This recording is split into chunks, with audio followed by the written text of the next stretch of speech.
So ayan, good morning guys. Welcome back to my vlog. So ayan, si Boss B.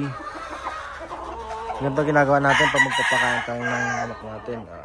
Ilalabas natin yung mga manador. Ayan. Para makakain sila ng maayos. Kasi kapag di natin sila pinakain sa mga inahin, agawan sila ng inahin. Tsaka iba rin kasi yung pagkain ng mga manador natin, no? Ayan. Labas muna natin sila. So ayan guys, nailabas na natin yung mga manador natin. Yan pala yung gamit natin, isang manador sa isang pen. Yung raptor natin, yan yung raptor.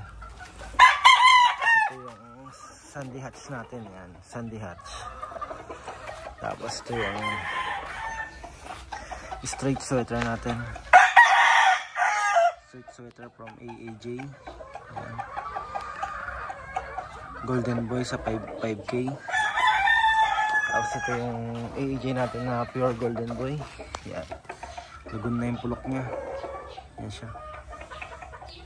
Tapos yung isang gamit pa natin na isa. Itong Gilmore. Gilmore din ng AAJ ito. Yan. So yan yung magamit natin mga door. Guys. At titimple lang tayo ng pagkain at magpapakain tayo. Okay, kasama natin sa panukan ngayon dahil masakit ng paa niya, namamaga, si Boss Jobert. Yan. So update ako mga guys, titimple lang tayo ng pagkain. Tapos yan pala yung mga inahin natin. Yan, yan yung magandang chicks natin. Yan.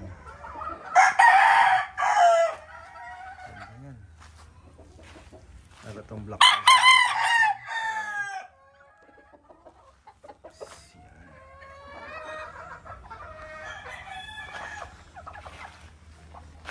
Bali nakasalang na pala tayo.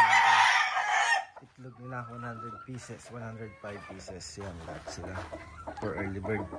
May second batch tayo. Sana mga itlog na itong jugod boy natin. So yan lang update natin guys. Yan, ganyan lang ginagawa natin kung napapakain tayo. Hinihiwalay natin yung mga manador sa inahin para makakain sila ng maayos. So, thank you for watching guys and God bless po sa ating lahat. Good morning ulit. Bye.